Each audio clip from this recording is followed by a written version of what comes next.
प्रतिनिधि सभाको बैठकमा एमालेले सुन तस्करी प्रकरणलाई लिएर सदन अवरोध गरिरहेपछि राष्ट्रिय स्वतन्त्र पार्टीले संसद भवन अगाडि पार्टीका सांसदहरूलाई भेला गरेर संसदको अभ्यास सुरु गर्यो। सुन तस्करी प्रकरणबारे गृहमन्त्रीको जवाफमा राष्ट्रिय स्वतन्त्र पार्टीको असन्तुष्टि। सुन तस्करी प्रकरणबारे फोरेन्सिक ल्याबको रिपोर्ट सार्वजनिक गर्न रवि लामिछानेको माग। अर्थ सचिव र प्रहरी प्रमुखमाथि रवि लामिछानेले उठाए प्रश्न। राष्ट्रिय स्वतन्त्र पार्टीका कार्यकर्ताले बोकेको वाकीटकी बारे अनुसन्धान गर्न प्रहरीलाई निर्देशन। दलका कार्यकर्ताले पहिरो नपन्छाएको प्रशासनको जानकारी। उच्च स्तरीय छानबिन समिति बनाउन नेकपा माओवादीका नेताहरू तयार नभएको नेपाली कंग्रेसका सांसद डाक्टर सुनिल शर्माको जिकिर। आफै राज्य संयन्त्रको दुरुपयोग गरेर आफै अनुसन्धान गर्छु भन्दा कसले पत्याउँछ भन्दै सांसद शर्माको प्रश्न। सुन काण्डमा जोसुकैको संलग्नता देखिए पनि कठघरामा उभिनुपर्छ भन्दै नेकपा माओवादी केन्द्रका उपमहासचिव वर्षमान पुनको टिप्पणी। सत्ता पक्षले संसदमा दादागिरी देखाएको नेकपा एमालेका सचेतक महेश बर्तौलाको आरोप। सुन तस्करीमा गृहमन्त्री र अर्थमन्त्रीको संलग्नता रहेको नेकपा एमालेका राष्ट्रिय सभा सदस्य कुमार दसौधीको आरोप। एमालेले संसद बैठक अवरुद्ध गर्न नहुने नेकपा माओवादी केन्द्रका राष्ट्रिय सभा सदस्य जग प्रसाद शर्माको जिकिर। उच्च स्तरीय छानबिन समिति बनाउँदा प्रधानमन्त्रीले नै राजीनामा दिने अवस्था आउन सक्ने राष्ट्रिय सभा सदस्य वामदेव गौतमको टिप्पणी। ललिता निवास जग्गा प्रकरणमा पक्राउ परेकाहरू थप 7 दिन हिरासतमा रहने। 2084 को चुनावमा पहिचान पक्षधरलाई बहुमत दिनुहोस्, संसदबाटै सबै प्रदेशको नाम संशोधन गर्छौं भन्दै प्रधानमन्त्री पुष्पकमल दाहाल प्रचण्डको भनाई। पहिचान सहितको संघीयता ल्याउन माओवादीलाई जनमत प्राप्त भएन, कोशी नामाकरणको विरोधमा तपाईहरू सँगै छौं भन्दै प्रधानमन्त्रीको उत्तेजक भाषण। सबै प्रदेशको नामाकरण पहिचानको आधारमा हुनुपर्ने प्रधानमन्त्रीको जिकिर। गौर हत्याकाण्डबारे सरकारले गरेको सहमति प्रति जनता समाजवादी पार्टीको चासो। गौर हत्याकाण्डको विषयमा शेरबहादुर देउबा र उपेन्द्र यादव बीच संवाद। गौर हत्याकाण्डबारे केही गर्न नसकेकोमा आत्मालोचित छौं भन्दै पूर्व प्रधानमन्त्री एवं नेपाल समाजवादी पार्टीका अध्यक्ष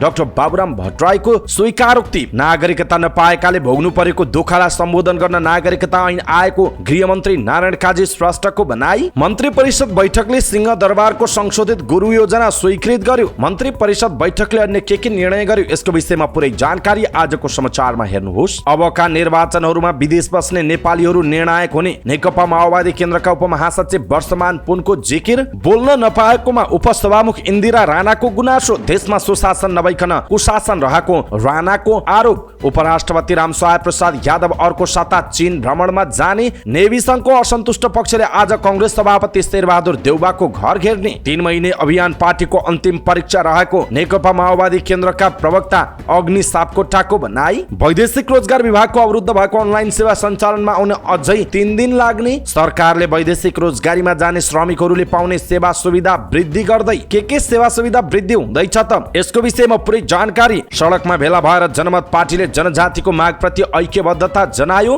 डुरान्डी अन्तर्राष्ट्रिय अस्पतालमा हात्तीपाइले रोगको 9 घण्टा लगाएर गरियो सफल शल्यक्रिया। गोर्खा प्रहरीले बरामद गरेको ढुङ्गा क्वार्ज क्रिस्टल नै भएको प्रमाणित। विभागमा बुझाइदिन पत्राचार। मुस्ताङलाई राष्ट्रिय राजमार्गसँग जोड्ने बेनी जोमसुम सडक 4 दिनपछि सञ्चालनमा आयो। सेनामा जागिर लगाइदिने भन्दै ठगी गरेको आरोपमा पक्राउ परेका मध्ये 3 जना कारागार चलान। सहसचिव र उपसचिवमा रिक्त पदको विवरण भदौको 10 गते भित्र पठाउन संघीय मामिला तथा सामान्य प्रशासन मन्त्रालयको परिपत्र। 100 वर्ष पुगेका ज्येष्ठ नागरिकको तथ्याङ्क संकलन गर्दै काठमाडौँ महानगरपालिका। फेसबुकबाट साथी बनाएर यौन हिंसा गर्ने 2 जना पक्राउ। नारायणगढ बुटवल सडक पश्चिम खण्डको म्याद 1 वर्ष थप। निर्माण व्यवसायको आन्दोलन काठमाडौँ केन्द्रित। सेफ्टी हेलमेट र ज्याकेट लगाएरै प्रदर्शन जारी। शेयर बजार 41 अङ्कले बढ्यो। 1 अर्ब 88 करोड रुपैयाँको शेयर कारोबार। वकिलहरूलाई इमरान खानले भने जेलमा झिङ्गा लाङखुट्टेले सतायो, मलाई छिटो निकाल। मणिपुरमा भारत माताको हत्या भयो भन्दै संसदमा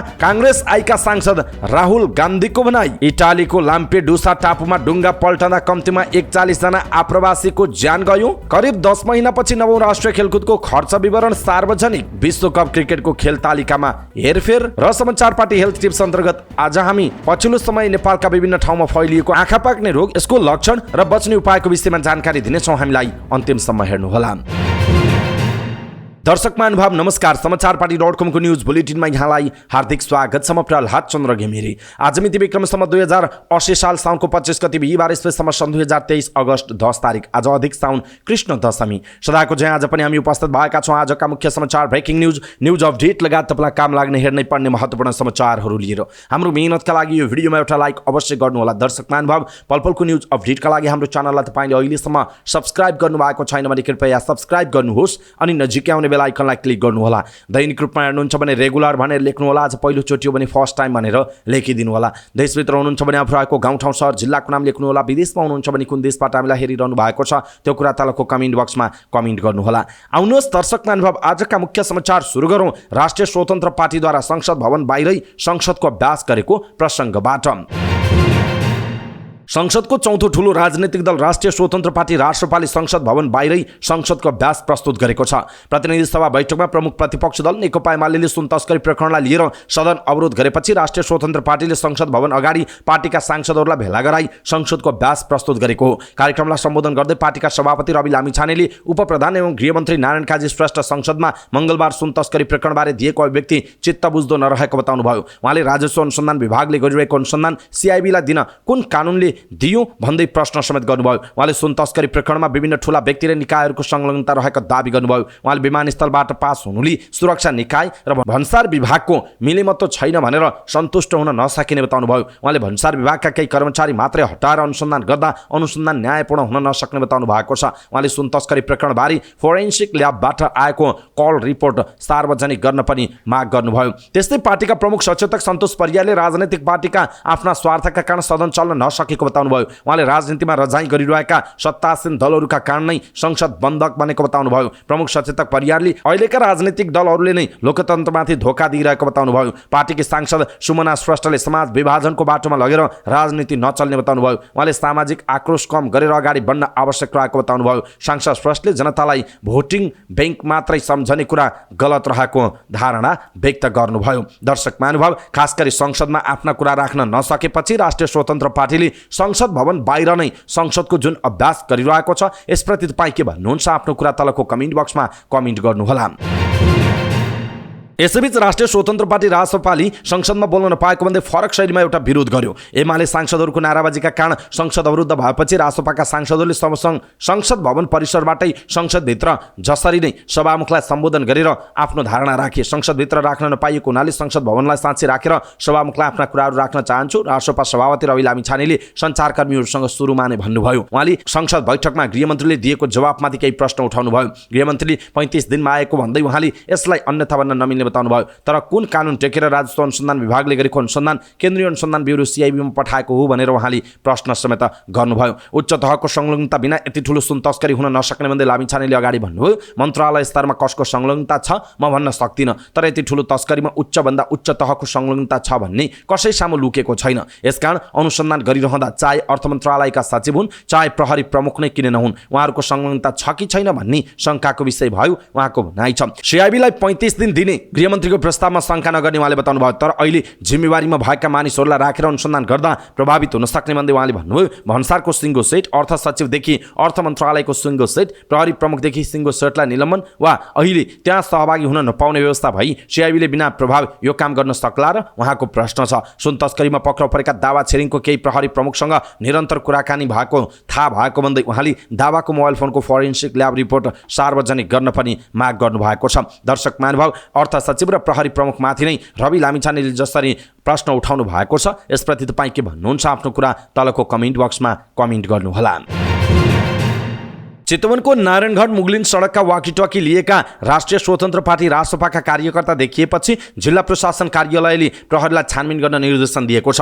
पहिरो गएको ठाउँमा देखिएका रासपाका एक कार्यकर्ताले लिएको वाकीटकी दर्तावाल हो कि होइन भन्ने विषयमा छानबिन गर्न जिल्ला प्रशासन कार्यालयले प्रहरीलाई निर्देशन दिएको हो। मङ्गलबार नारायणघाट मुगलिन सडक खण्ड अन्तर्गत कालीखोलामा पहिरो गएको स्थानमा रासपाको चुनाव चिन्ह अङ्कित ज्याकेट लगाएका र वाकीटकी लिएका व्यक्ति देखिएका थिए। फेसबुकमा सार्वजनिक भएको उक्त फोटोमा ती व्यक्तिले लगाएको कलरको ज्याकेटमा RAT र्यापिड एक्सन टिम पनि लेखिएको थियो। रासोपा समर्थकहरूले पहिरो पन्छाउन र जाममा परेका सवारी साधनको ट्राफिक व्यवस्थापन गर्न रासोपाको टोली खटिएको भनेर प्रचार गरेका थिए। त्यसपछि जिल्ला प्रशासन कार्यालय चितवनले चासो देखाएको हो। चितवनका प्रमुख जिल्ला अधिकारी सुरेन्द्र पौडेलले सूचना जारी गर्दै पहिरो पन्छाउने वा जाम हटाउने विषयमा कुनै भूमिका नखेलेको जानकारी दिनुभएको छ। प्रज्ञा पौडेलले जारी गरेको सूचनामा कुनै दलका कार्यकर्ताले पहिरो पन्छाउने कार्यमा सहयोग गर्छौं भनेर स्वीकृति समेत नलिएको उल्लेख छ। पहिरो पन्छाउन राज्यकै स्रोत साधन र जनशक्तिको प्रयोग गरी ट्राफिक व्यवस्थापन समेत गरिएको सूचनामा उल्लेख छ। साथै प्रशासनले विपदका घटनामा कुनै पनि दल वा संगठनको परिचय बिना विपद व्यवस्थापन समितिको स्वीकृतिमा विशुद्ध स्वयंसेवीका रूपमा मात्र खटिन सक्ने स्पष्ट पारेको छ।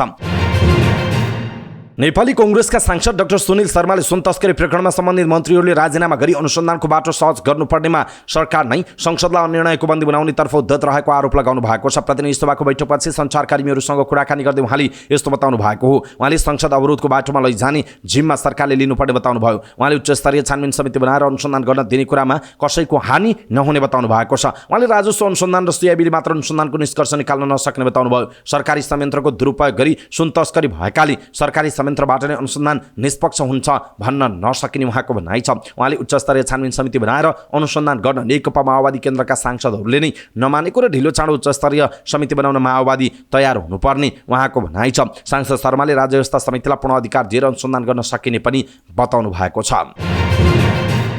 नेकपा माओवादी केन्द्रका उपमहासचिव वर्षमान पुनः अनन्तले 100 किलो सुन तस्करी प्रकरणमा आफ्नो दलका कुनै पनि नेताको संलग्नता पुष्टि हुने आधार भए कानुनी कठघरामा उभिनुपर्ने बताउनु भएको छ। छानबिनबाट जो कोही नेता वा व्यक्ति संलग्न भएको देखियो भने न्याय सम्पादनमा सहयोग गर्नुपर्ने पुनको भनाइरहेको छ। यदि कुनै पनि तहको नेताले गल्ती गरेको छ र छानबिनले देखाएको छ ऊ जान्छ। पुनले उपत्यका विशेष प्रदेशको जिम्मेवारी सम्हाल्दै पेरिस टाढामा बुधबार भन्नुभएको छ। तर आरोप लाग्दैमा कोही पनि अपराधी हुँदैन, आरोप लाग्दैमा हो भनेर पनि हुँदैन उहाँको भनाइरहेको छ। उनले समाजमा तस्करी प्रकरणको छानबिन प्रहरीको केन्द्रीय अनुसन्धान ब्युरोले गरिरहेको हुँदै प्रहरीको छानबिन सकिएपछि प्रतिपक्षीय एमालेले भने जस्तो विशेष समिति गठन गर्न सकिने विकल्प बाँकी नै रहेको बताउनु भएको छ। प्रमुख प्रतिपक्ष दल नेकपा एमालेका सचेतक महेश बर्तौलाले संसदमा प्रतिपक्षका विषय उठान गर्न नदिनका लागि सत्तापक्षले संसदमा दादागिरी देखाएको बताउनु भएको छ। प्रतिनिधि सभाको बैठकपछि सञ्चारकर्मीहरूसँग कुराकानी गर्दै उहाँले यस्तो बताउनु भयो। उहाँले बैठकमा प्रमुख प्रतिपक्ष दल नेकपा एमालेका सांसद सूर्यबहादुर थापाले आफ्ना धारणा राख्दै गर्दा सत्तापक्षका सांसदहरूले उठेर विरोध गर्नु दादागिरी भएको बताउनु भयो। उहाँले सत्तापक्षको दादागिरी देख्दा सरकार संसद चलाउन नचाहने स्पष्ट भएको बताउनु भयो। उहाँले प्रतिपक्षले बोल्दै गर्दा सत्तापक्षका सांसदहरू संसदीय मर्यादा बाहिर गएर विरोध गरेको बताउनु भएको छ। सचेतक बर्तौलाले संसदलाई द्वन्द्वतर्फ लैजान सरकार तयारीका साथ अगाडि बढिरहेको पनि आरोप लगाउनु भएको छ। प्रमुख प्रतिपक्ष दल नेकपा एमालेका राष्ट्रिय सभा सांसद कुमार धसौदीले सुन तस्करी प्रकरणमा गृहमन्त्री र अर्थमन्त्री दुवैजना संलग्न रहेको आरोप लगाउनु भएको छ। उच्च स्तरीय छानबिन समिति गठन गर्नुपर्ने अडानमा सरकार डराइरहेकाले पनि गृहमन्त्री नारायण काजी श्रेष्ठ र अर्थमन्त्री डाक्टर प्रकाश शरण महतको त्यसमा संलग्न भएको पुष्टि भएको उहाँले जिकिर गर्नुभयो। राष्ट्रिय सभाको बैठकमा बोल्दै सांसद धसौदीले आफ्नो पार्टीले पारदर्शी ढङ्गले राज्य सञ्चालन गर्नका लागि उच्च स्तरीय समिति गठन गरी सो प्रकरणको छानबिन गर्न माग गरे पनि संसद अवरुद्ध गर्ने मनसा आए भने नराखेको पटक पटक दोहोर्याउनु भयो। सांसद धसौदीले राज्यका सुरक्षा निकायको कडा निगरानी राख्ने त्रिभुवन अन्तर्राष्ट्रिय विमानस्थलमा कसरी क्विन्टलका क्विन्टल सुन भित्रिएको भनेर सरकारलाई प्रश्न समेत गर्नु भएको छ। सत्तारूढ नेकपा माओवादी केन्द्रका राष्ट्रिय सभाका सांसद जगप्रसाद शर्माले संसद बैठक अवरोध नगर्न प्रमुख प्रतिपक्ष दल नेकपा एमालेलाई आग्रह गर्नु भएको छ।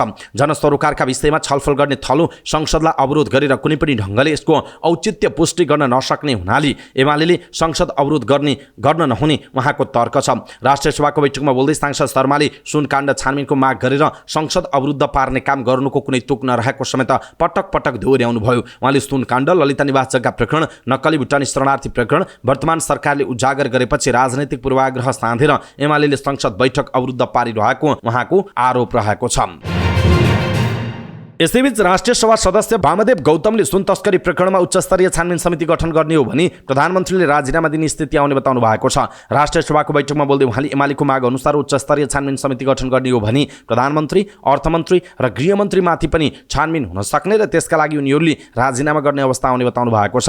त्यस उच्च स्तरीय छानबिन समितिको निर्माण गर्ने बित्तिकै कार्यादेश हुन्छ, कार्यक्षेत्र हुन्छ, कहाँसम्म प्रवेश गर्ने भन्ने हुन्छ। त्यो प्रधानमन्त्रीसम्म प्रवेश गर्छ, अर्थमन्त्रीसम्म पनि प्रवेश गर्छ, गृहमन्त्रीसम्म पनि पनि प्रवेश गर्ने त्यसले अधिकार माग्दछ। उहाँले भन्नुभयो, हाम्रोमा निलम्बन गर्ने व्यवस्था त छैन, प्रधानमन्त्रीले राजीनामा गर्नुपर्ने हुन्छ। राजीनामा गरेपछि अर्को प्रधानमन्त्री निर्वाचित गर्ने प्रक्रिया सुरु हुन्छ, जसले यो छानबिन ओझेलमा पारिदिन्छ, उहाँको भनाइ छ। त्रिभुवन अन्तर्राष्ट्रिय विमानस्थल भन्सार कार्यालयबाट बाहिरिएको 1 क्विन्टल सुन प्रकरणको छानबिनका लागि नेकपा एमाले उच्च स्तरीय छानबिन समिति बनाउनु पर्ने माग गर्दै आएको छ। उसले गृहमन्त्री, अर्थमन्त्री र प्रधानमन्त्री कार्यालयमाथि नै आशंका रहेको भन्दै नेपाल प्रहरीको सिआइबीले मात्र अनुसन्धान गर्न नसक्ने दावी गर्दै आएको छ। एमालेको माग अनुसार उच्च स्तरीय छानबिन समिति गठन गर्ने हो भने अहिले भइरहेको छानबिन पनि प्रभावित हुने नेता गौतमले बताउनुभयो। बरु अविश्वास प्रस्ताव ल्याएर प्रधानमन्त्री हटाउन उहाँले सुझाव दिनुभयो। यदि त्यसरी प्रधानमन्त्रीलाई हटाउने हो भने सिधै अविश्वास प्रस्ताव लगे भइहाल्यो, उहाँले भन्नुभएको छ। पूर्व गृहमन्त्री समेत रहनुभएका गौतमले उपप्रधान तथा गृहमन्त्री नारायण काजी श्रेष्ठले प्रतिनिधि सभामा सम्बोधनका क्रममा 35 दिन समय मागेको भन्दै त्यसपछि उच्च स्तरीय छानबिन समिति गठनमा जान सकिने बताउनुभयो। तर त्यति बेला पनि कार्यक्षेत्र तोकेर प्रधानमन्त्रीमाथि छानबिन नगर्ने गरी समिति बनाउनु पर्ने उहाँले बताउनुभयो। पहिले नै प्रधानमन्त्रीसम्म छानबिन हुन सक्दछ भन्दा बित्तिकै प्रधानमन्त्रीले राजीनामा दिनुपर्छ, तर त्यसबाट जोगिएर त्यो ठाउँमा नपुग्ने गरी छानबिन समिति बनाउनु उपयुक्त हुन्छ, गौतमले भन्नुभएको छ।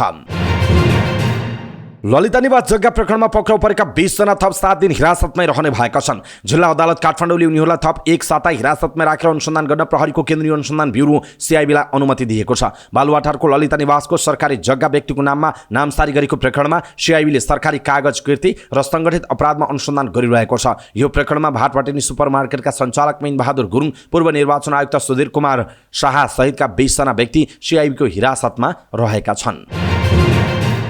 प्रधानमन्त्री पुष्पकमल दाहाल प्रचण्डले 2084 को चुनावमा पहिचान पक्षधरलाई बहुमत दिई संसदबाटै सबै प्रदेशका नाम संशोधन गर्ने आश्वासन दिनुभएको छ। विश्व आदिवासी दिवस समारोहलाई सम्बोधन गर्दै उहाँले पहिचानको पक्षधरको सदनमा बहुमत नभएकाले निर्णय कार्यान्वयन गराउन नसकेको बताउनुभयो। पहिचान सहितको संहिता ल्याउन माओवादीलाई जनमत प्राप्त नभएको उहाँको भनाइरहेको छ। उहाँले भन्नुभयो, अहिले म प्रधानमन्त्री हुनुको नाताले जसले पहिचानको आन्दोलनलाई समावेशी र समानुपातिकताको आन्दोलनको नेतृत्व गर्यो, यसले प्रदेशको नामाकरण गर्दा पहिचान झल्कने गरोस् भन्ने तपाईहरुको आवाजको गम्भीरता र संवेदनशीलतालाई बुझेको छु। 1 नम्बर प्रदेशलाई कोशी प्रदेश नामाकरण गर्नु अगाडि मैले त्यो प्रदेशको नाम किराँत प्रदेश राख्नु उचित हुन्छ र मेरो तर्फबाट त्यो प्रयास भइरहेको छ भनेको पनि थिए। मलाई त्यसको पनि सम्झना छ। उहाँले पहिचानवादीहरूको आन्दोलनको क्रममा शहादत प्राप्त गर्नेलाई शहीदको घोषणा र क्षतिपूर्तिको निर्णय आफैले गरेको पनि उहाँले बताउनु भयो। उहाँले भन्नुभयो, मैले पहिचान र अधिकारको आन्दोलनको नेताको नाताले मैले आदिवासी र जनजातिको पक्षमा निर्णय गर्ने दायित्व भएको अवगत छ। म तपाईहरुको साथमा छु, उहाँको भनाइरहेको छ। यसैबीच प्रधानमन्त्री पुष्पकमल दाहाल प्रचण्डले सबै प्रदेशको नामाकरण जातीय पहिचानकै आधारमा हुनुपर्ने बताउनु भएको छ। काठमाडौँमा आयोजित कार्यक्रममा उहाँले पहिचानको आधारमा सबै प्रदेशको नामाकरण गर्न अहिले पनि आफू प्रयास गरिरहेको उल्लेख गर्नु भएको छ। कोशी प्रदेशमा घटेको घटनाक्रमले एउटा नयाँ चेतना पैदा भएको उल्लेख गर्दै प्रधानमन्त्री दाहालले त्यसैको बलमा सबै प्रदेशहरूलाई पहिचान सहितको नामाकरण गर्न सकिने विश्वास व्यक्त गर्नुभयो। तत्काल यदि त्यसो हुन नसके आगामी 2084 सालको निर्वाचनमा पहिचानका पक्षधरहरूलाई मत दिएर जिताए संसदबाटै सबै प्रदेशको नामाकरण पहिचान सहितको हुने आश्वासन समेत दिनुभयो। प्रधानमन्त्री दाहालले आफूले दोस्रो पटक प्रधानमन्त्री हुँदा पनि आदिवासी जनजाति र मधेसी समुदायको अधिकार सुनिश्चित गर्नका लागि संविधान संशोधन प्रस्ताव संसदमा 2 पटक दर्ता गराए पनि एमालेको कारण पारित हुन नसकेको बताउनु भएको छ। प्रधानमन्त्री दाहालले कुनै पनि जाति, भाषा र संस्कृतिमाथि अपमानित हुने भाषा प्रयोग गरिए त्यो सह्य नहुने चेतावनी समेत दिनुभयो। अधिवक्ता भगवती पाण्डेले जनजातिहरूमाथि अपमानित हुने भाषा प्रयोग गरेकाले सरकारले उनीमाथि कारबाही प्रक्रिया अगाडि बढाएको समेत उहाँले स्पष्ट पार्नुभयो। त्यस अवसरमा प्रधानमन्त्री दाहालले नेपाल राष्ट्रको निर्माणमा निर्णायक भूमिका निर्वाह गर्दै आएको भन्दै आदिवासी जनजातिहरूको प्रशंसा पनि गर्नुभएको छ। दर्शक महानुभाव, 2084 सालको चुनावमा पहिचान पक्षधरलाई बहुमत दिनु, संसदबाट सबै प्रदेशका नाम संशोधन गरेर पहिचानको आधारमा चाहिँ खास गरी हामी नामाकरण गर्छौं, सबै प्रदेशको नाम उल्टाउँछौं भन्ने प्रधानमन्त्री पुष्पकमल दाहाल प्रचण्डको यो भनाइ तपाईलाई कस्तो लाग्यो? आफ्नो कुरा तलको कमेन्ट बक्समा कमेन्ट गर्नुहोला। गौर हत्याकाण्डबारे पीडितसँग सरकारले गरेको सहमतिप्रति जनता समाजवादी पार्टी जसपाले चासो प्रकट गरेको छ। यस विषयमा छलफल गर्न जसपाका नेताहरू पार्टी केन्द्रीय कार्यालय बालकुमारी ललितपुरमा आकस्मिक रूपमा भेटेको बताइएको छ। नेताहरूका अनुसार कार्यकारिणी समितिका सदस्यहरूले भेट गरेको जनाइएको छ। जसमा नेता मनिष सुमनका अनुसार नेताहरूको नियमित भेटघाट पनि रहेको छ, कुनै औपचारिक बैठक पनि राखिएको छैन। बुधबार सरकार र गौर हत्याकाण्ड पीडित सङ्घर्ष समिति बीच 27 जनाको ज्यान जाने गरी 17 वर्ष अघि भएको हत्याकाण्डको अनुसन्धान गरी दोषीलाई कारबाही गर्ने सहमति भएको छ। लगत्तै जसपाका नेताहरू अनौपचारिक छलफलमा जुटेको बताइएको छ। अनौपचारिक छलफलबाट धारणा हुने र आवश्यक परे औपचारिक बैठक राखेर पार्टीको धारणा सार्वजनिक गरिने नेताहरूले बताएका छन्। यसैबीच नेपाली कांग्रेसका सभापति शेरबहादुर देउबा र जनता समाजवादी पार्टी जसपाका अध्यक्ष उपेन्द्र यादव बीच टेलिफोन संवाद भएको छ। उच्च स्रोतका अनुसार दुई नेता बीच गौर हत्याकाण्डको विषयमा कुराकानी भएको जनाइएको छ। बुधबार सरकार र गौर हत्याकाण्ड पीडित सङ्घर्ष समिति बीच 17 वर्ष अघि भएको हत्याकाण्डको अनुसन्धान गरी दोषीलाई कारबाही गर्न सहमति भएको छ। यो सहमति लगत्तै जसपाका अध्यक्ष यादवले कांग्रेस सभापति शेरबहादुर देउबालाई फोन गरेको बुझिएको छ। जसपा अध्यक्ष यादवले सरकारको सहमतिबारे कांग्रेस सभापति जानकार रहेको वा नरहेको विषयमा चासो राखेको नेताहरू बताउँछन्। यो विषयमा अध्यक्षज्यूले चासो राख्नु स्वाभाविक हो, जसपाका एक नेताको भनाइरहेको छ। यो विषयमा जसपाका नेताहरू आन्तरिक छलफलमा समेत जुटेको बताइएको छ। जसपाका कार्यकारिणी समितिका सदस्यहरूले बुधबार यस विषयमा अनौपचारिक छलफल गरेको जनाइएको छ। एउटा निचोडमा पुगेर आवश्यक परे पार्टीको धारणा सार्वजनिक गर्ने तयारीमा जसपाका नेताहरू रहेको जनाइएको छ। नेपाल समाजवादी पार्टीका अध्यक्ष एवं पूर्व प्रधानमन्त्री डाक्टर बाबुराम भट्टराईले चाहेर पनि गौर हत्याकाण्डबारे केही गर्न नसकेको बताउनु भएको छ। उहाँले ट्विट गर्दै भन्नुभएको छ, शान्ति प्रक्रिया र संविधान निर्माणको विशिष्ट कालखण्डमा हामीले चाहेर पनि यसबारे गौर हत्याकाण्डबारे केही गर्न नसकेकोमा आत्मआलोचित छौँ। बुधबार सरकार र गौर हत्याकाण्ड पीडित सङ्घर्षबीच 27 जनाको ज्यान जाने गरी 17 वर्ष अघि भएको हत्याकाण्डको अनुसन्धान गरी दोषीलाई कारबाही गर्ने सहमति भएको छ। यस सहमतिप्रति लक्षित गर्दै डाक्टर भट्टराईले लेख्नुभयो, गौर हत्याकाण्डको आन्तरिक र बाह्य जरो नखोतोलिकन र सत्ताको अङ्क गणितभन्दा माथि नउठिकन यसबारे पीडित आन्दोलनकारीलाई पटक पटक फोर्स आश्वासन दिनुको कुनै अर्थ हुन्न उहाँको भनाइ छ। गौर हत्याकाण्ड राज्य विरुद्धको विद्रोहको क्रममा घटेको घटना नभएको उहाँले बताउनुभयो। स्मरण रहोस्, यो विभत्स हत्याकाण्ड कुनै राज्य विरुद्धको विद्रोहको क्रममा घटेको र शान्ति प्रक्रियासँग जोडिएको घटना होइन। यो त मधेसका उत्पीडित वर्ग र समुदायका निहत्था नागरिकहरूलाई मुक्ति आन्दोलनबाट विमुख पार्न देशभित्र र बाहिरका वर्चस्वशाली शक्तिहरूले सुविचारी ढङ्गले मचाएको निशंस हत्याकाण्ड थियो, डाक्टर भट्टराईले उल्लेख गर्नुभएको छ। सरकारले 17 वर्ष अघि भएको उक्त हत्याकाण्डको अनुसन्धान गरी दोषीलाई कारबाही गर्ने सहमति गरे पनि त्यसको कार्यान्वयन हुनेमा उहाँले आशंका व्यक्त गर्नुभएको छ। तिनै वर्चस्वशाली भित्री र बाहिरी शक्तिको टेको पुँडोमा अडेको यो सरकारको नेतृत्वले पीडितलाई न्याय दिने मात्र हैसियत राख्ला, भट्टराईको प्रश्न छ। यसको जवाब भविष्यले बताउने पनि उहाँले उल्लेख गर्नुभयो। उहाँले अगाडि लेख्नुभयो, सत्य र न्यायका पक्षधर शक्तिहरूको दबाव र खबरदारी जारी रहोस्, सत्य र न्यायको जित एक दिन अवश्य हुनेछ, डाक्टर भट्टराईको भनाइरहेको छ। उपप्रधान एवं गृहमन्त्री नारायण काजी श्रेष्ठले नागरिकता सम्बन्धी देखिएका थप समस्या समाधान गर्न नियमावलीको अन्तिम ड्राफ्ट पूरा भइसकेको र आगामी मन्त्री परिषद बैठकमा पेश हुने बताउनु भएको छ। काठमाडौँमा आयोजित एक कार्यक्रमलाई सम्बोधन गर्दै उहाँले यस्तो बताउनुभयो। उहाँले कानुन, न्याय तथा संसदीय मामिला मन्त्रालयको राय आइसकेपछि नियमावलीको अन्तिम ड्राफ्ट मन्त्री परिषदमा पेश हुने जानकारी दिनुभयो। उहाँले नागरिकता पाउने नेपालीहरूले नागरिकता नपाउँदा परेको दुःखलाई सम्बोधन गर्नका लागि नै नागरिकता ऐन आएको बताउनुभयो। उहाँले नेपाली महिलाले विदेशी बाबुसँग विवाह गरेको अवस्थामा तिनका सन्तानले वंशजको नागरिकता पाउनुपर्छ भन्ने कुरा संविधान र कानुनसँग मेल नखाने भन्दै नियमावलीमा त्यसलाई व्यवस्था गर्न नसकिने बताउनु भएको छ। उपप्रधानमन्त्री श्रेष्ठले अङ्गीकृतका लागि पहिला निस्ता चाहिनेमा अहिले सो घोषणा भए पुग्ने उहाँले दाबी गर्नुभयो। मन्त्री परिषदले सिंहदरबारको संशोधित गुरु योजना स्वीकृत गरेको छ। मन्त्री परिषदको बैठकले मन्त्री परिषद आर्थिक तथा पूर्वाधार समितिबाट पेश भएको सिंहदरबारको संशोधित गुरु योजना स्वीकृत गर्ने निर्णय गरेको। त्यस्तै बैठकले मन्त्री परिषद आर्थिक तथा पूर्वाधार समितिबाट पेश भएको राष्ट्रिय साइबर सुरक्षा नीति 2080 स्वीकृत गर्ने निर्णय पनि गरेको छ। त्यस्तै बैठकले मन्त्री परिषद विधेयक समितिबाट पेश भएको बैंकिङ कसुर तथा सजाय दोस्रो संशोधन विधेयक 2080 संघीय संसदमा पेश गर्न स्वीकृति दिने निर्णय गरेको सरकारकी प्रवक्ता तथा सञ्चार तथा सूचना प्रविधि मन्त्री रेखा शर्माले जानकारी दिनुभयो। मन्त्री परिषदले कर्णाली प्रदेशका मुख्यमन्त्री राजकुमार शर्मालाई स्विजरल्यान्डको झुरिचमा भदौको 15 देखि 16 गतेसम्म हुने cooperation in financing social humanitarian PPP and green programmes लगानी सहकारी विषय कार्यक्रममा सहभागी हुन स्वीकृति प्रदान गर्ने निर्णय गरेको छ। त्यसैगरी 5 दरका 15 करोड थान सिक्का टक्कमरी गर्न नेपाल राष्ट्र बैंकलाई स्वीकृति दिएको छ। मन्त्री शर्माले हेटौँडा ढल्केवर इनरुवा 400 केबी प्रसारण लाइन आयोजनाको सुनसरी, उदयपुर, सप्तरी, सिराहा, धनुषा, महोत्तरी, सर्लाही, रौतहट, बारा र मकवानपुर जिल्लाहरूमा प्रसारण लाइनको अधिकार क्षेत्रभित्र पर्ने जग्गा र सोभित्र रहेका संरचनाहरूको क्षतिपूर्ति निर्धारण गर्न समितिको अध्यक्ष र सदस्य तोक्ने निर्णय गरिएको पनि जानकारी दिनुभयो।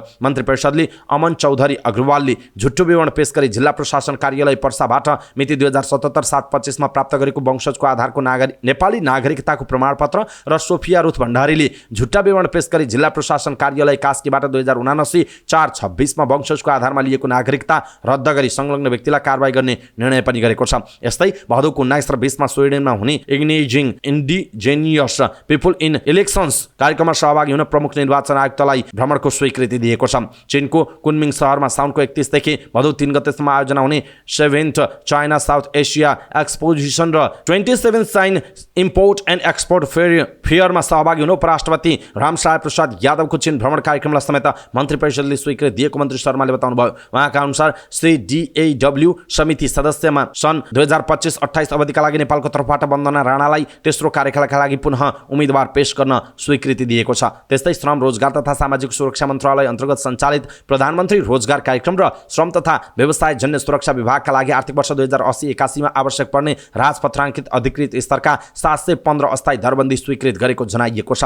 मन्त्री परिषद बैठकले माथिल्लो पिलुवा खोला जलविद्युत आयोजनाका लागि इन्टेक अडिट र पावर हाउस लगायतका भौतिक संरचनाहरू निर्माण गर्न सङ्खुवा सभाको मादी नगरपालिका र चैनपुर नगरपालिकामा रहेको राष्ट्रिय वन क्षेत्रको जग्गा शर्तहरू पालना गर्ने गरी 25 वर्षसम्म प्रयोग गर्न दिने त्यहाँ रहेका रोकहरू हटाउन स्वीकृति दिएको छ। त्यस्तै माथिल्लो मोदी ए जलविद्युत आयोजनाको भौतिक पूर्वाधारहरू निर्माण गर्न शर्तहरू पालना हुने गरी कास्की जिल्लाको अन्नपूर्ण गाउँपालिका 10 घान्द्रुकमा रहेको राष्ट्रिय वन क्षेत्रको कुल जम्मा 9.85 हेक्टर जग्गा 25 वर्षसम्म प्रयोग गर्न तथा सो वन क्षेत्रमा रहेका रुखहरू हटाउन स्वीकृति प्रदान गरेको छ। मन्त्री शर्माले बैठकले नुम्चे लिखुत जलविद्युत आयोजनाको 132 केबी प्रसारण लाइनको विभिन्न संरचना निर्माणका लागि तोकिएका शर्तहरू पालना हुने गरी गौरी शङ्कर संरक्षण क्षेत्रमा रहेको सरकारी वन क्षेत्रको कुल जम्मा 37.5 हेक्टर र जम्मा 25 वर्षसम्म प्रयोग गर्न दिन तथा सो वन क्षेत्रमा रहेका रुखहरू हटाउन स्वीकृति दिएको पनि उल्लेख गर्नुभएको छ। नेकपा माओवादी केन्द्रका उपमहासचिव वर्षमान पुनले अबका निर्वाचनहरूमा देश बाहिरका नेपालीहरू निर्णायक हुने बताउनु भएको छ। पार्टीको उपत्यका विशेष प्रदेशको जिम्मेवारी सम्हाल्ने क्रममा पार्टी मुख्यालय कोटेश्वर पेरिस टाढामा आयोजित कार्यक्रममा पुनले प्रविधिको उच्चतम विकास र प्रयोगका कारण विदेशमा बसेका नेपाली नागरिकहरूको हैसियत मुलुकभित्रको राजनीतिक समीकरण नै बदल्न सक्ने अवस्था आएको बताउनु भएको छ। पार्टीहरूले यसअघि नागरिकका घर घरमा गएर विचारहरू प्रवाह गर्ने र सङ्गठन निर्माण गर्ने अवस्थाको अन्त्य हुन सक्ने उहाँको भनाइ छ। आजको युग प्रविधिको युग हो। पहिला जसरी मानिसका घर घरमा गएर सङ्गठन बनाउने र विचार राख्ने अवस्था अब नरहन सक्छ। पुनले भन्नुभयो प्रविधिका कारण अबका निर्वाचनहरूमा देशभित्रका भन्दा विभिन्न सिलसिलामा देश बाहिर रहेका नेपालीहरू निर्णायक हुने जस्तो देखिन्छ उहाँको भनाइ छ। उहाँले वैचारिक बहसको थलो पनि डायस्पोरा नै हुन थालेको उल्लेख गर्नुभयो। पुनले पार्टी सदस्यदेखि सबै कमिटीका नेता कार्यकर्तालाई आफ्नै एजेन्डाबारे सामाजिक सञ्जालबाट बहस सञ्चालन गर्न निर्देशन दिनुभयो। पुनले हरेक घरमा डिजिटल बहस हुने गरेको भन्दै एकै घरमा पनि फरक फरक विचारका मानिसहरू हुन थालेको स्मरण गराउनुभयो। प्रविधिको उपयोग गर्न नजान्ने र नसक्नेले राजनीतिमा टिक्न नसक्ने भन्दै पुनले पार्टीलाई प्रविधि मैत्री बनाउन आफू सक्रिय रहेको बताउनुभयो। फरक प्रसङ्गमा पुनले 100 केजी सुन प्रकरणमा पार्टीका जोसुकै नेताको पनि संलग्नता पुष्टि हुने आधार भई कानुनी कठघरामा उभिनुपर्ने दोहोर्याउनुभयो। दर्शक महानुभाव, यसप्रति तपाईँको धारणा के छ? आफ्नो धारणा तलको कमेन्ट बक्समा कमेन्ट गर्नुहोला। उपसभामुख इन्दिरा राणाले आफूलाई बोल्न नदिएको गुनासो गर्नुभएको छ। काठमाडौँमा आयोजित एक कार्यक्रमलाई सम्बोधन गर्दै उहाँले चुप भन्ने गरिएको र आफूलाई बोल्न नदिएको बताउनु भएको छ। उपसभामुख राणाले उपसभामुखले चुप लाग्नुपर्छ भनेर संविधानले कहाँ लेखेको छ भन्दै प्रश्न पनि गर्नुभयो। उहाँले आफू जनजातिकै छोरी भएको कारण बोल्न नदिएको हो भन्दै प्रश्न समेत गर्नुभयो। उहाँले अहिले प्रतिनिधि सभामा 33% महिलाले बोल्न नपाएको गुनासो गर्नुभयो। उपसभामुख राणाले देशमा सुशासन नभई कुशासन रहेको पनि दाबी गर्नुभएको छ। उपराष्ट्रपति रामसाय प्रसाद यादव अर्को साता चीन भ्रमणमा जानुहुने भएको छ। मन्त्री परिषदको पछिल्लो बैठकले उपराष्ट्रपति यादवको चीन भ्रमण स्वीकृत गरेको हो। साउनको 31 गतेदेखि भदौ 3 गतेसम्म चीनको कुनमिङमा 7औं चाइना साउथ एसिया एक्सपोजिसनमा सहभागी हुन यादव चीन जाने सञ्चार मन्त्री रेखा शर्माले जानकारी दिनुभएको छ। नेपाल विद्यार्थी सङ्घ नेवी सङ्घको तदर्थ केन्द्रीय समिति विस्तार भएसँगै असन्तुष्ट विद्यार्थी नेताहरू विरोधमा उत्रिएका छन्। नेवी सङ्घमा नेताका भतिज, साला र आफन्त नियुक्त गरेको भन्दै असन्तुष्ट विद्यार्थी नेताहरूले समानान्तर समिति गठन गर्ने तयारी पनि गरेका छन्। समानान्तर समिति बनाउनका लागि कांग्रेसको पार्टी कार्यालयमा गए पनि प्रहरी परिचालन गरेर जान नदिएपछि आक्रोशित उनीहरूले पार्टी सभापति शेरबहादुर देउवाको घर घेर्ने तयारी गरेका हुन्। नेवी सङ्घका नेता योगेन्द्र रावलले भन्नुभयो, पार्टी कार्यालयमा जान हामीलाई नदिएपछि त कुनै नेताको घरमा गएर कमिटी बनाउनु पर्ने हुन्छ। शेरबहादुर दाईको घर घेर्न आज जान्छौँ उहाँको भनाइ छ। नेपाली कांग्रेसको भातृ संस्था नेवी सङ्घमा पार्टी सभापति शेरबहादुर देउवाले सोमबार 710 जनालाई मनोनित गरेपछि मनोनयनमा नपर्नेहरूले विरोध गरिरहेका छन्। केन्द्रीय कार्य समितिमा परेका विद्यार्थी नेताका अनुसार त्रिभुवन विश्वविद्यालयका उपप्राध्यापक प्रेम चलाउनेलाई कुटपिट गरेको आरोप लागेका योगेन्द्र रावल, दीपक ओझा, रुपेश शाह मनोनित कार्य समितिमा नपरेपछि आन्दोलनमा उत्रिएको जनाइएको छ। नाम बताउन नमानेका उनी भन्छन्, अहिले हेर्नुभयो भने आन्दोलनको नेतृत्व नै योगेन्द्र रावलले गरिरहेका छन्। आफू नपर्दा अवश्य पनि चित्त बुझ्दैन नै, तर उनीहरूले पनि आफूहरू किन परिएन भनेर मनन गर्नुपर्दछ। छ। उनीहरूमाथि उपप्राध्यापक चलाउनेमाथि आक्रमण गरेको आरोपमा जिल्ला अदालतमा मुद्दा परेको छ। उनीहरूलाई मनोनित गर्दा नेविसँग मात्र नभएर सिंहको पार्टी नै विवादित हुने भएपछि नेतृत्वले उनीहरूलाई मनोनित नगरेको हुन सक्ने ती विद्यार्थी नेताले बताएका छन्। यसअघि 2078 को चैतमा देउबाले दुजाङ शेर्पालाई नेविसँगको अध्यक्ष बनाउनु भएको थियो। 1 वर्षभित्र महाधिवेशन गर्ने जिम्मेवारी पाउनुभएका शेर्पाले 2 वर्षपछि मात्र केन्द्रीय समिति पाउनु भएको छ। अध्यक्ष शेर्पा भने अन्यायमा परेकालाई समेटेर जाने बताउनुहुन्छ। उहाँले भन्नुभयो ठुलो सङ्गठनमा यस्तो गुनासो त हुन्छ नै, तर सबैलाई समेटेर लाने प्रयास हुन्छ, अन्यायमा परेका साथीहरूको माग सम्बोधन हुन्छ उहाँको भनाइरहेको छ। नेकपा माओवादी केन्द्रका प्रवक्ता अग्नि सापकोटाले नेकपा माओवादी केन्द्रको भदौको 16 गतेदेखि सुरु हुने 3 महिने अभियान पार्टीका लागि अन्तिम परीक्षा भएको बताउनु भएको छ। पार्टी केन्द्रीय कार्यालयमा आयोजित प्रवक्ता पत्रकारबीच भेटघाट कार्यक्रममा बोल्दै प्रवक्ता सापकोटाले पार्टीले आयोजना गर्ने 3 महिने अभियान पार्टीका लागि अन्तिम परीक्षा भएको बताउनुभयो। उहाँले भदौको 16 गतेदेखि जनतासँग माओवादी विशेष रूपान्तरण अभियान सुरु हुने र सो दिन देशभरका 6743 वटै ओडामा एकसाथ उद्घाटन हुने बताउनुभयो। उहाँले पार्टी अध्यक्ष पुष्पकमल दाहालले 7 वटा प्रदेशका 7 वटा ओडामा जिम्मा लिने र अन्य सबै नेताहरूले समेत ओडा जिम्मा लिने भन्दै उहाँले सबै नेताहरू परीक्षामा सामेल हुने बताउनुभयो। उहाँले यो अभियान पार्टीको अन्तिम परीक्षा जस्तो भएको भन्दै आफूहरू सामूहिक रूपमा उत्तीर्ण हुने विश्वास पनि व्यक्त गर्नुभयो। प्रवक्ता सापकोटाले सुन तस्करी प्रकरणलाई निष्कर्षमा पुर्याउनका लागि प्रधानमन्त्री पुष्पकमल दाहाल प्रतिबद्ध रहेको बताउनु भएको छ। उहाँले ठिक ढङ्गले अनुसन्धान गर्नका लागि सिआइबीलाई अनुसन्धान गर्ने जिम्मेवारी दिएको उल्लेख गर्नुभयो। उहाँले अनुसन्धान प्रक्रियामा कुनै प्रकारको मोला हिजा नहुने भन्दै अनुसन्धान प्रक्रिया निर्धक्कका साथ अगाडि बढ्ने स्पष्ट पार्नुभयो। तथ्य र प्रमाणले दोषी देखिएकाहरूलाई कारबाही गर्न पार्टीमा समेत एकमत रहेको उहाँले बताउनु भएको छ। प्रवक्ता सापकोटाले जनता महँगीको मारमा परेको भए पनि महँगी नियन्त्रणमा सरकारको पहल कदमी पुग्न नसकेको बताउनुभयो। उहाँले बजार अनुगमन गरी बदमासी गर्नेहरूलाई कानुनी कारबाहीमा ल्याउनु पर्नेमा जोड दिनुभयो। उहाँले देशका युवाहरू विदेशी कुरा राष्ट्रियतासँग पनि गाँसिएको भन्दै हुने खाने र पुगिसरी आएकाहरू नै विदेशिएको बताउनुभयो। उहाँले युवाहरू विदेशी खतराको विषय भएको भन्दै यो विषयलाई राष्ट्रले प्राथमिक एजेन्डा बनाउनु पर्ने बताउनुभयो। उहाँले भ्रष्टाचार नियन्त्रण गर्ने, गरिबी निवारण गर्ने र रोजगारी सृजना गरी जनताको जीवनस्तर उठाउने कुरामा ध्यान पुर्याएर समाजवादी स्थापनाको आधार तयार पार्नुपर्ने बताउनु भएको छ।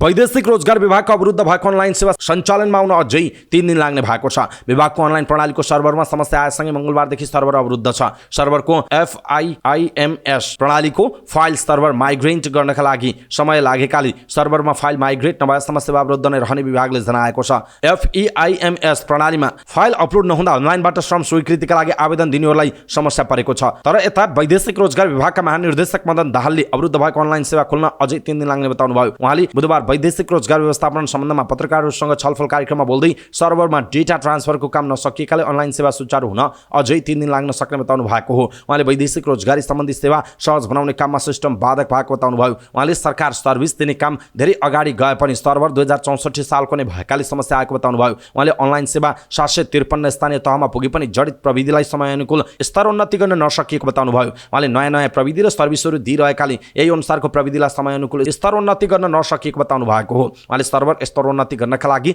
वैदेशिक रोजगार बोर्डबाट 10 करोड रुपैयाँ छुट्याएकाले चाँडै काम थालनी गर्ने पनि बताउनुभयो। त्यस्तै श्रम रोजगार तथा सामाजिक सुरक्षा मन्त्रालयका सचिव केवल प्रसाद भण्डारीले अनलाइन प्रविधिलाई स्तरोन्नति गर्न लागेको बताउनुभयो। उहाँले स्थानीय तह व्यक्तिगत एजेन्सीहरूले पनि चलाउने हुँदा 1200 भन्दा बढीले प्रयोग गर्दा सर्भरले धान्न नसक्दा समस्या आएको बताउनुभयो। उहाँले सर्भरले 1200 भन्दा बढीले एकैपटक प्रयोग गर्ने अपेक्षा नभएको बताउनु भएको छ। उहाँले अहिले अवरुद्ध भएको अनलाइन प्रणाली केही दिनमा नै समस्या समाधान भएर सुचारू गर्ने तयारीमा मन्त्रालय लागेको बताउनु भएको छ। सरकारले वैदेशिक रोजगारीमा जाने श्रमिकहरूले वैदेशिक रोजगार बोर्डबाट पाउने सेवा सुविधामा वृद्धि गर्ने भएको छ। वैदेशिक रोजगारीमा श्रम गर्न जाने श्रमिकहरू विदेशमा नै मृत्यु वा अङ्गभङ्ग भएमा वैदेशिक रोजगार बोर्डबाट पाउने सेवा सुविधामा वृद्धि गर्ने भएको हो। सरकारले वैदेशिक रोजगारीमा जाने श्रमिकहरूलाई विक्रमसम्म 2067 सालमा दिने सुविधा अहिले समयानुकूल नभएको भन्दै वृद्धि गर्ने वैदेशिक रोजगार बोर्डले निर्णय गरेको श्रम रोजगार तथा सामाजिक सुरक्षा मन्त्रालयका सचिव केवल प्रसाद भण्डारीले बताउनुभयो। उहाँले बुधबार वैदेशिक रोजगार व्यवस्थापन सम्बन्धमा पत्रकारहरूसँगको छलफलमा बोल्दै यस्तो बताउनु भएको। उहाँले वैदेशिक रोजगारीमा गएका श्रमिकहरूको विदेशमा नै मृत्यु भएमा 7 लाखलाई वृद्धि गरी 15 लाख पुर्याउने तयारी रहेको बताउनुभयो। उहाँले मृतकको सन्ततिलाई प्रदान गरिने शैक्षिक छात्रवृत्ति 8,000 र 12,000 प्रतिवर्ष रहेकोमा 12,500 र 16,500 प्रतिवर्ष बनाउने निर्णय भएको बताउनु भएको छ। उहाँले अवैधानिक रूपमा वैदेशिक रोजगारीमा गएर विदेशमा मृत्यु हुनेहरूले पाउने 25,000 लाई पनि उल्लेख्य बनाउने योजना रहेको बताउनुभयो। उहाँले त्यसलाई नियममा संशोधन गर्नुपर्ने भएकाले संशोधनका लागि मन्त्री परिषदमा लग्ने तयारी भइरहेको पनि बताउनु भएको भएको छ। वैदेशिक रोजगार विभागका महानिर्देशक मदन दाहालले फ्री भिजा फ्री टिकटको मापदण्डलाई व्यवस्थित गर्ने बताउनु भयो। उहाँले व्यवसायीहरूबाट वैदेशिक रोजगारीमा जाने श्रमिकहरू ठगी गर्नेलाई तत्काल कारबाही गरी कानुनी कठघारामा उभ्याउने बताउनु भयो। उहाँले नक्कली कागज बनाएर ठगी गर्ने मेन पावरको इजाजत नै खारेज गरेको पनि बताउनु भएको छ। मङ्गलबार T square private limited main पावरको इजाजत खारेज गरेको उहाँले बताउनु भयो। उहाँले व्यवसायीहरू नै वैदेशिक रोजगारीमा जानेहरूलाई ठगी गर्ने कार्यमा संलग्न रहेको बताउनु भएको छ। उहाँले मुलुकी संहितामा भएको मेलमिलाप सम्बन्धीको नीति नै ठगी रोक्न बाधक रहेको बताउनु भयो। उहाँले 5 करोड रुपैयाँ ठगी गरे पनि मेलमिलापको नीतिले 5 करोड फिर्ता गरेपछि सकिने रहेकाले ठगी गर्न प्रेरित भइरहेको बताउनु भएको छ। डाक्टर चन्द्रकान्त राउत सीके राउत नेतृत्वको जनमत पार्टीले सडकमा भेला भएर आदिवासी जनजातिहरूको मागप्रति ऐक्यबद्धता जनाएको छ। विश्व आदिवासी दिवसको अवसर पारेर बुधबार दिउँसो सो पार्टीका नेता कार्यकर्ताहरूले काठमाडौँको माइतीघर मण्डलमा भेला भई आदिवासी जनजातिहरूको सरकारसँग रहेका मागहरूप्रति ऐक्यबद्धता जनाएका छन्। आफ्नो पार्टी पनि आदिवासी जनजाति मधेसी समुदाय र पिछडिएका समुदायको हक अधिकारका लागि लड्ने भएकाले त्यसमा ऐक्यबद्धता जनाउन माइतीघर मण्डलमा भेला भएको पार्टीका प्रवक्ता डाक्टर शरद सिंह यादवले जानकारी दिनुभयो। कार्यक्रममा जनमत पार्टीका नेताहरूले संविधानमा उल्लेख गरिएका आदिवासीहरूको वर्गीकरणलाई मानेर अगाडि बढ्ने प्रतिबद्धता व्यक्त गरेका छन्। त्यस अवसरमा प्रवक्ता यादवले आदिवासी जनजातिहरूको भावनामा चोट पुग्ने कुनै पनि गतिविधि नगर्न पनि सबैलाई आह्वान गर्नुभएको छ। ग्रान्डी अन्तर्राष्ट्रिय अस्पतालमा हात्तीपाइले रोगको शल्यक्रिया सफल भएको छ। गत साउन 2 गते अस्पतालमा कार्यरत प्लास्टिक सर्जन प्राध्यापक डाक्टर जयनमान श्रेष्ठको नेतृत्वमा 35 वर्षीय एक युवकको बायाँ खुट्टामा भएको हात्तीपाइलेको 9 घण्टा लगाएर गरिएको शल्यक्रिया सफलतापूर्वक सम्पन्न भएको हो। म्याग्दी बेनी घर भएका ती युवकको दुवै खुट्टाको आकार तथा ओजन बढ्दै गएर एउटै खुट्टाको ओजन 48 केजी रहेको थियो। उनलाई 20 वर्ष अघि नै हात्तीपाइलेको समस्या देखिएको थियो। प्राध्यापक डाक्टर श्रेष्ठले प्लास्टिक सर्जरी विधिबाट खुट्टाको शल्यक्रिया सफल भएको जानकारी दिनुभयो। उहाँले अपरेसनका लागि 9 घण्टा समय लागेको बताउनुभयो। डाक्टर श्रेष्ठको नेतृत्वमा plastic surgeon doctor Samit Sharma सहितको टोलीले ती युवकको शल्यक्रिया गरेको हो। बिरामीको स्वास्थ्य अवस्था सामान्य बन्दै गएको डाक्टर श्रेष्ठको भनाइ छ। युवकलाई बुधबार डिस्चार्ज गरिएको उल्लेख गरिएको छ। जिल्ला प्रहरी कार्यालय गोर्खाले बरामद गरेको टल्कने ढुङ्गा क्वार्ज क्रिस्टल रहेको खानी तथा भूगर्भ विभागले प्रमाणित गरेको छ। विभागका भूगर्भविदको समूहले 2 दिन लगाएर ढुङ्गाको विभिन्न पक्षको अध्ययन गरेको थियो। जिल्ला प्रशासन कार्यालयलाई नमुना परीक्षण बारे जानकारी गराउँदै विभागकी भूगर्भविद डाक्टर सुस्मिता भण्डारीले बरामद भएको ढुङ्गामा महत्त्वपूर्ण र बहुमूल्य रत्न पत्थर भएको बताउनुभयो। भूगर्भविदको टोलीले ढुङ्गाको नापतौल लिनुका साथै यसको विभिन्न प्राविधिक पक्षबारे पनि परीक्षण गरेको थियो। संसारभरका धातुलाई कडापनका आधारमा 10 समूहमा वर्गीकरण गर्ने गरिएको बताउँदै भूगर्भविद भण्डारीले कडापनका आधारमा बरामद भएको ढुङ्गा 7औं नम्बरमा रहेको जानकारी दिनुभयो। उहाँले 52 किलो 330 ग्राम तौलको एउटै चट्टान भेट्टाउन पनि मुस्किल पर्ने बताउनु भएको छ। प्रहरीले गोर्खा नगरपालिका 7 सती पिपलबाट गएको असार 14 गते यो ढुङ्गा बरामद गरेको थियो। लाखौं रुपैयाँमा खरिद बिक्रीका लागि मोलमोलाई भइरहेको सूचनाका आधारमा प्रहरीले ढुङ्गा राखिएको घरमा छापा मारेर बरामद गरेको हो। गोर्खामा रहेका सामाजिक सङ्घ संस्थाहरूले यो ढुङ्गालाई गोर्खा दरबार परिसरमा स्थापना गर्नुपर्ने माग गर्दै आएका छन्। ढुङ्गाबारे यकिन गरिदिनका लागि जिल्ला प्रशासन कार्यालयले खानी तथा भूगर्भ विभागलाई पत्राचार गरेको थियो। त्यही आधारमा विभागले भूगर्भविद डाक्टर सुस्मिता भण्डारी र दुर्गा बोलाखेलाई गोर्खा पठाएको हो। क्वार्ज क्रिस्टल मुख्य रूपमा गरगहना बनाउन सजावटका सामग्री बनाउन प्रयोग हुने गरेको विभागको टोलीले बताएको छ। घडी, कम्प्युटर, रेडियो, ट्रान्समिटर जस्ता विद्युतीय उपकरणमा पनि केही रूपमा क्वार्ज क्रिस्टलको प्रयोग हुने गरेको भूगर्भविद भण्डारीले बताउनुभयो। अध्ययन टोलीले जिल्ला प्रशासन कार्यालयलाई बुझाएको पत्रमा बरामद गरिएको ढुङ्गा खानी तथा भूगर्भ विभागलाई उपलब्ध गराउन पनि भनिएको छ। खानी तथा खनिज पदार्थ ऐन 2042 को दफा 25 को दफा 1 अनुसार खनिज कार्य गर्ने अनुमति नलिई उत्खनन तथा सङ्कलन गरिएकाले यो पत्थर विभागलाई उपलब्ध गराई सहयोग गर्न पत्रमा उल्लेख गरिएको छ। विभागको अनुमति नलिई कसैले पनि यस्ता खनिज पदार्थ उत्खनन सङ्कलन गर्न नपाइने र गरेमा 1 लाख रुपैयाँसम्म जरिवाना हुने कानुनी प्रावधान रहेको भूगर्भविद भण्डारीको भनाइरहेको छ। विभागको टोलीसँगको भेटमा गोर्खा नगरपालिकाका मेयर कृष्णबहादुर राणाले ऐतिहासिक र धार्मिक हिसाबले यो पत्थरलाई गोर्खामै राख्नुपर्ने बताउनु भएको छ। मुस्ताङलाई राष्ट्रिय राजमार्गसँग जोड्ने बेनी जोमसोम सडक 4 दिनपछि सञ्चालनमा आएको छ। म्याग्दीको रङ्गुगङ्गा गाउँपालिका 2 बैसरीको अँधेरी खोलामा निरन्तर खसेको पहिरोका कारण आइतबारदेखि अवरुद्ध भएको सडक सञ्चालन भएको बेनी जोमसोम कोरोला सडक आयोजनाले जनाएको छ। आयोजनाका सुपरभाइजर इन्द्र सिंह शेरचनले वर्षा रोकिएपछि पहिरो पञ्चाएर 76 किलोमिटर दूरीको बेनी जोमसोम सडक खण्डमा गाडी सञ्चालन भइरहेको बताउनु भएको छ। आयोजनाको निर्माण कम्पनीका डोजर कर्मचारी, मजदुर, नेपाली सेना र प्रहरीको टोली पहिरो पन्छाउने काममा परिचालन भएका थिए। सडक अवरुद्ध हुँदा मुस्ताङबाट गाडी बैसरी र म्याग्दीबाट मुस्ताङतर्फ हिँडेका गाडी राहुपारी खण्डमा रोकिएका थिए। सडक खुलेपछि रोकिएका गाडी गन्तव्यतर्फ गइरहेको जिल्ला ट्राफिक प्रहरी कार्यालय म्याग्दीका प्रमुख राजेन्द्र पौडेलले जानकारी दिनुभएको छ। नेपाली सेनामा जागिर लगाइदिने भन्दै ठगी गरेको आरोपमा पक्राउ परेका 8 जना मध्ये 3 जना कारागार चलान भएका छन्। मंगलबार जिल्ला अदालत दार्चुलाका न्यायाधीश खेमराज भट्टको एक इजलासले उनीहरूलाई पूर्वपक्षका लागि कारागार चलान गर्न आदेश दिएको अदालतका सूचना अधिकारी गणेश विष्टले जानकारी दिनुभयो। कारागार चलान हुनेमा महाकाली नगरपालिका 3 बाँझका 27 वर्षीय नरेन्द्र सिंह महर, 38 वर्षीय रुकुम सिंह महर र मल्लिकार्जुन गाउँपालिका 3 का 51 वर्षीय श्यामसिंह धामी रहेको जनाइएको छ। अन्य 5 जनालाई अदालतले धरौटीमा रिहा गर्न आदेश दिएको छ। धरौटीमा रिहा हुने मध्ये महाकाली 3 का 21 वर्षीय ईश्वर सिंह महरबाट 1 लाख रुपैयाँ माग गरिएको छ। त्यस्तै 44 वर्षीय बिशन सिंह नगाल, 27 वर्षीय रमेश सिंह महर, 30 वर्षीय देवसिंह महर र कैलालीको गोदावरी नगरपालिका 3 कालिका टोलका 34 वर्षीय शंकर कुमार भुलबाट जनै 50,000 रुपैयाँ धरौटी माग गरिएको अदालतले जनाएको छ।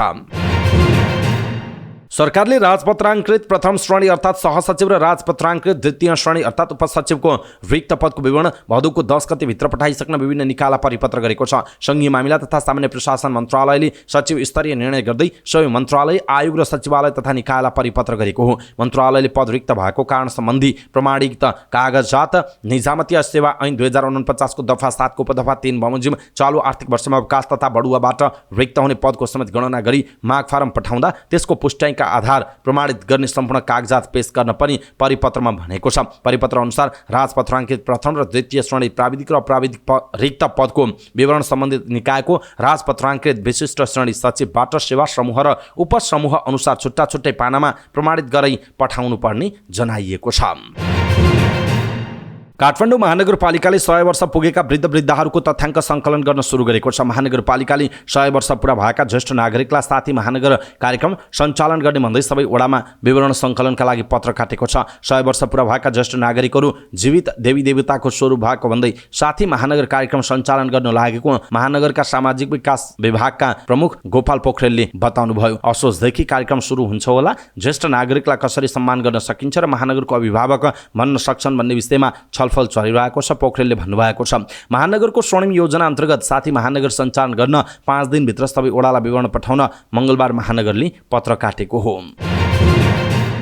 अनलाइन मार्फत यौन हिंसा गर्ने 2 जनालाई प्रहरीले पक्राउ गरेको छ। सामाजिक सञ्जाल फेसबुक अकाउन्टबाट फ्रेन्ड रिक्वेस्ट पठाएर नाबालिकासँग प्रेम सम्बन्धको बहाना बनाई अनलाइन अडियो र भिडियो कल मार्फत यौन हिंसा गर्ने सिन्धुपाल्चोक इन्द्रावती नगरपालिकाका समीर तामाङ र सुरेश तामाङलाई प्रहरीको साइबर ब्युरोले पक्राउ गरी बुधबार सार्वजनिक गरेको छ। ब्युरोका प्रवक्ता एवं प्रहरी उपरीक्षक एसपी पशुपति कुमार रायले पीडित नाबालिकालाई फेसबुकबाट साथी बनाएर भिडियो कल मार्फत मानसिक तनाव दिने तथा अश्लील फोटोसँग पीडितको फोटो जोडेर सामाजिक सञ्जालमा प्रकाशन गर्ने गरेकाले पक्राउ गरिएको जानकारी दिनुभयो। उनीहरूलाई प्रहरीले विद्युतीय कारोबार ऐन 2063 अन्तर्गत कसुरमा हदैसम्मको कारबाहीको माग गर्दै दायर गरेको जुरीमा काठमाडौँ जिल्ला अदालतबाट 2 जनालाई 5 दिनको म्याद थप गराई अनुसन्धान भइरहेको उहाँले बताउनुभयो। सुस्त गतिमा विस्तारको काम भएको गुनासो आइरहेको पूर्व पश्चिम राजमार्ग अन्तर्गत नारायणगढ भुटबल खण्डको म्याद 1 वर्ष थप गरिएको छ। सुरुवाती ठेक्का सम्झौता अनुसार अघिल्लो वर्षको साउन 22 मा सडक निर्माणको काम सकिनु पर्नेमा अहिले दोस्रो पटक म्याद थप गरिएको जनाइएको छ। आयोजना निर्देशनालय एडीबीका आयोजना निर्देशक चुडा ढकालले निर्माण कम्पनीको म्याद थप गरिएको जानकारी दिनुभयो। उहाँका अनुसार नारायणगढ भुटबल सडक आयोजना पश्चिम खण्डको म्याद 350 दिन थप भएको र पूर्वी खण्डको म्याद 330 दिन थप गर्ने गरी छलफल अगाडि बढेको बताइएको छ। पश्चिम खण्डको म्याद 6 अगस्तमा सकिएकाले म्याद थप भइसकेको र पूर्वी खण्डको म्याद 28 अगस्तमा सकिने भएकाले प्रक्रियामा रहेको जनाउँदै म्याद थप हुने निर्देशक ढकालले जानकारी दिनुभएको छ। आन्दोलनरत निर्माण व्यवसायीहरूले काठमाडौँमा प्रदर्शन गरेका छन्।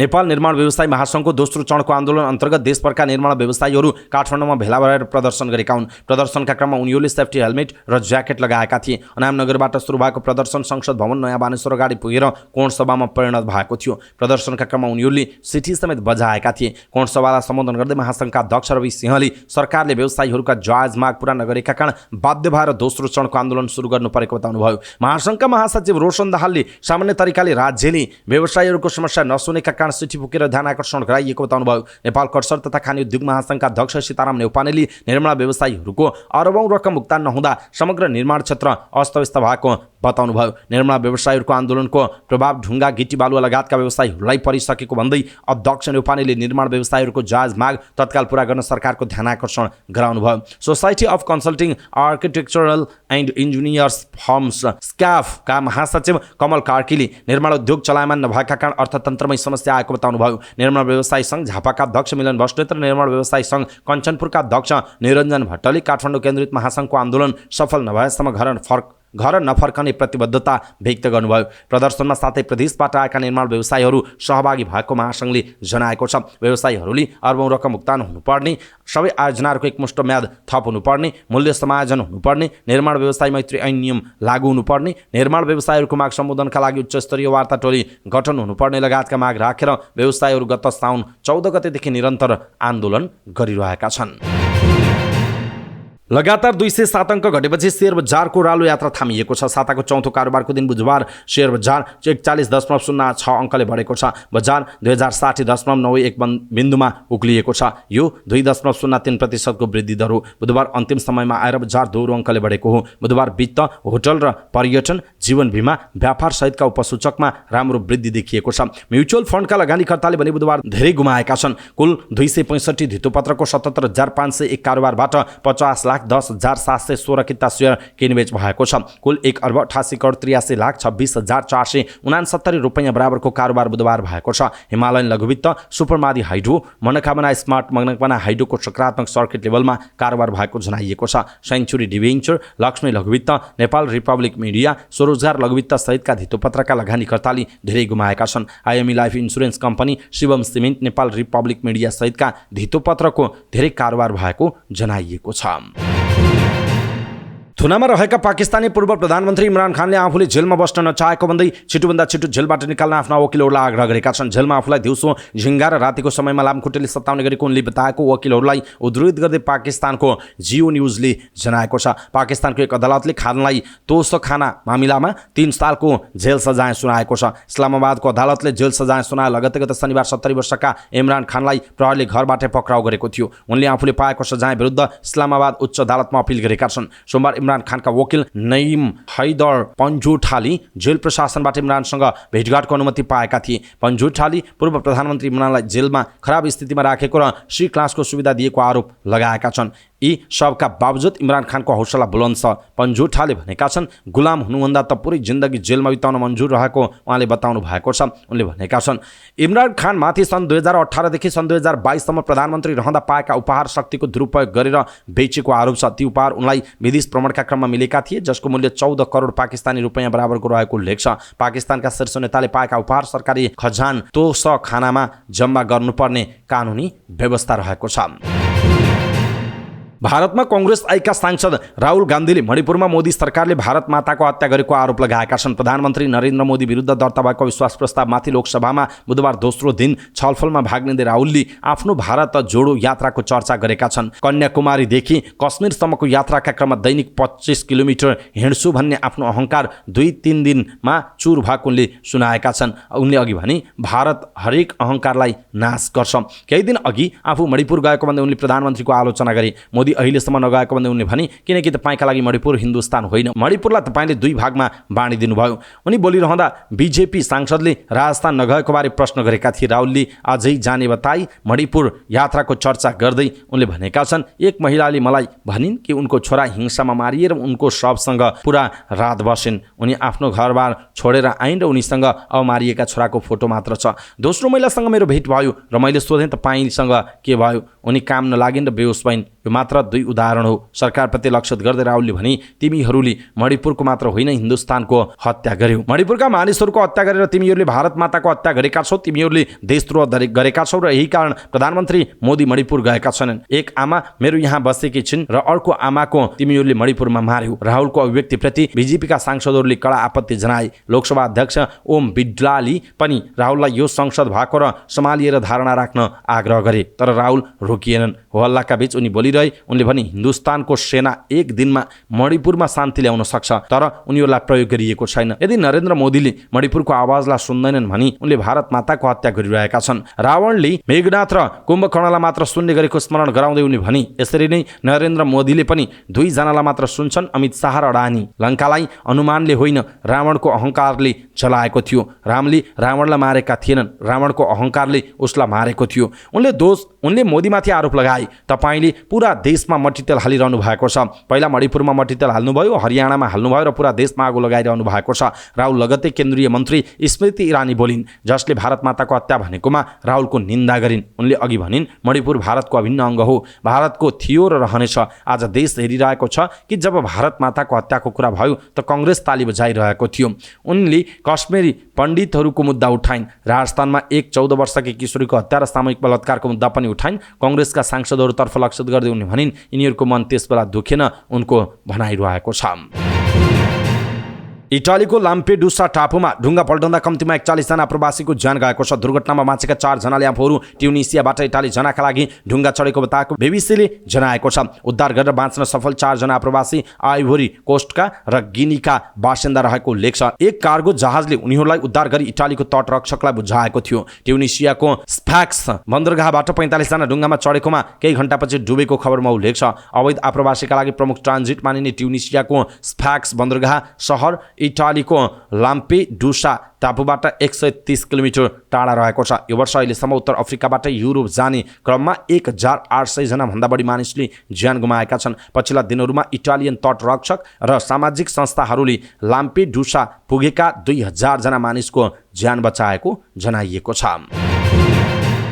राष्ट्रिय खेलकुद परिषद राखेपाले आयोजना सकिएको करिब 10 महिनापछि 9औं राष्ट्रिय खेलकुदको खर्च विवरण सार्वजनिक गरेको छ। राखेपाले त्रिपुरेश्वर स्थित आफ्नै भवनमा पत्रकार सम्मेलन आयोजना गर्दै आफ्नो खर्च विवरण सार्वजनिक गरेको हो। 9औं राष्ट्रिय खेलकुद गत वर्षको असोजको 28 गतेदेखि कार्तिकको 3 गतेसम्म सम्पन्न भएको थियो। यद्यपि राखेपाले निर्वाचन र सरकारद्वारा विनियोजित रकममा रोक्का हुनु लगायतका विषयका कारण समयमा भुक्तानी गर्न नसक्दा खर्च विवरण सार्वजनिक गर्न ढिलाइ भएको जनाएको छ। राखेपाले 9औं राष्ट्रिय खेलकुदका लागि कुल 53,69,04,229 रुपैयाँ खर्च भएको सार्वजनिक गरेको छ। सरकारद्वारा 60 करोड 10 लाख र विनियोजित बजेट र आफैले आन्तरिक आम्दानी 51,52,700बाट उक्त रकम खर्च गरेको राखेपाको खर्च विवरणमा उल्लेख छ। यसबाट बचत भएको 6,82,48,460 रुपैयाँ सरकारकै खातामा फिर्ता पठाएको राखेपाले जानकारी दिएको छ। राखेपाका सदस्य सचिव टङ्कलाल घिसिङले राखेपाको कारणले भन्दा पनि बाह्य कारणबाट खर्च विवरण सार्वजनिक गर्न ढिलाइ भएको उल्लेख गर्नुभयो। सो अवसरमा उहाँले पहिलोपटक राष्ट्रिय खेलकुद इतिहासमा आयोजनाका लागि आन्तरिक आम्दानीको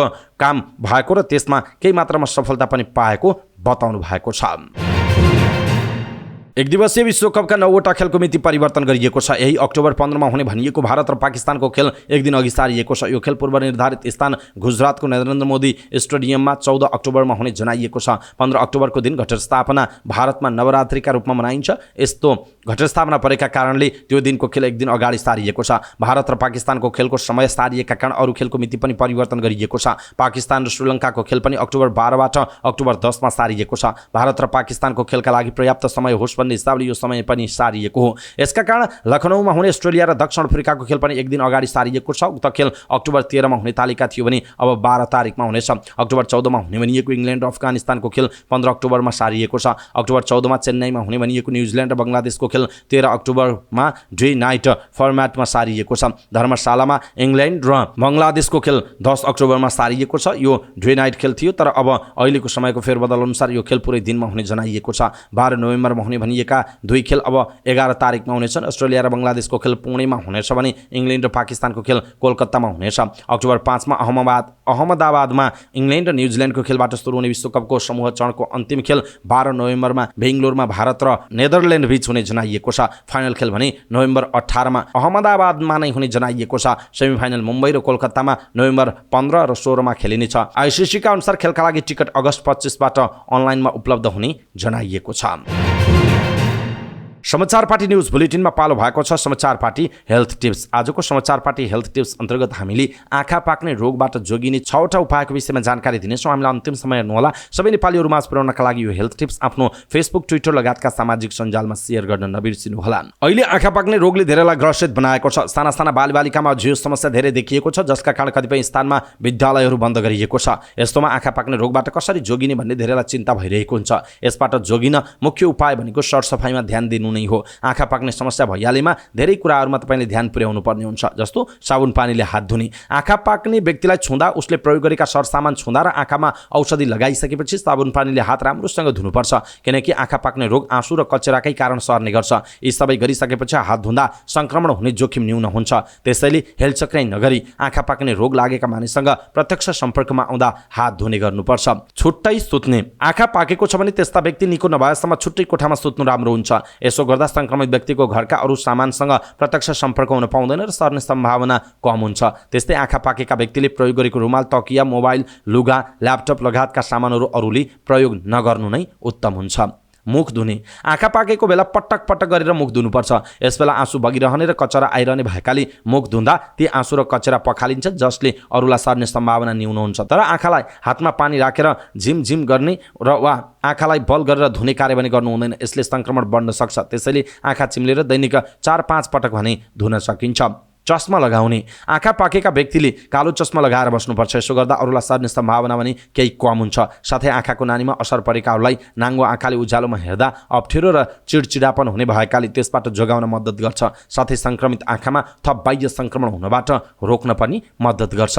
एन्टिबायोटिकको प्रयोग गर्ने। आँखा पाकेमा चिकित्सकलाई जाँच गराएर एन्टिबायोटिक लगाउन सकिन्छ। दिनको 3देखि 5 पटकसम्म यसलाई लगाउन सकिन्छ। तर मेरो आँखा पाक्यो भनेर मेडिकलमा गएर आफै खुसी औषधि लिएर आएर जथाभावी लगाइयो भने त्यसले फेरि नकारात्मक असर गर्न सक्छ। त्यसकारणले चिकित्सकलाई देखाएर, डाक्टरलाई देखाएर मात्र औषधिहरूको प्रयोग गर्नुपर्छ। त्यस्तै अर्को भिडभाडबाट टाढा रहने। आँखा पाकेको छ भने भिडभाडमा हुने स्थान जस्तै विद्यालय, पार्क र मलमा जानु हुँदैन। सपिङ मलहरूमा जानु हुँदैन। सकेसम्म घरमै बस्दा उचित हुन्छ। यसले गर्दा अरूलाई सर्ने सम्भावना कम हुन्छ। प्राय बालबालिका, वृद्ध र रोग प्रतिरोधात्मक क्षमता कम भएकालाई यो रोग चाँडै सर्ने गरेको जनाइएको छ।